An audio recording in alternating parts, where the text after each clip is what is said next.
فرمایا اے یحییٰ ہماری کتاب کو مضبوطی سے تھامے رہو، اور ہم نے ان کو لڑکپن ہی میں دانائی عطا فرمائی تھی اور اپنے پاس سے شفقت اور پاکیزگی دی تھی، اور وہ پرہیزگار تھے اور وہ اپنے ماں باپ کے ساتھ نیکی کرنے والے تھے اور سرکش اور نافرمان نہیں تھے۔ اور جس دن وہ پیدا ہوئے اور جس دن وفات پائیں گے اور جس دن زندہ کر کے اٹھائے جائیں گے ان پر سلام ہے۔ اور کتاب یعنی قرآن میں مریم کا بھی تذکرہ کرو، جب وہ اپنے لوگوں سے الگ ہو کر مکان کے مشرقی حصے میں چلی گئیں، پھر انہوں نے ان کی طرف سے پردہ کر لیا، تو ہم نے ان کی طرف اپنا فرشتہ بھیجا، سو وہ ان کے سامنے ایک خوبصورت مرد کی صورت میں آیا۔ مریم بولی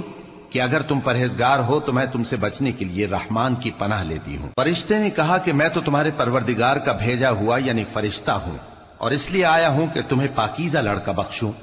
مریم نے کہا کہ میرے ہاں لڑکا کیوں کر ہوگا جبکہ مجھے کسی مرد نے بطور شوہر چھوا تک نہیں اور میں بدکار بھی نہیں ہوں۔ فرشتے نے کہا کہ یوں ہی ہوگا، تمہارے پروردگار نے فرمایا کہ یہ مجھے آسان ہے اور میں اسے اسی طریق پر پیدا کروں گا تاکہ اس کو ہم لوگوں کے لیے اپنی طرف سے نشانی اور ذریعہ رحمت بنائیں، اور یہ کام مقرر ہو چکا۔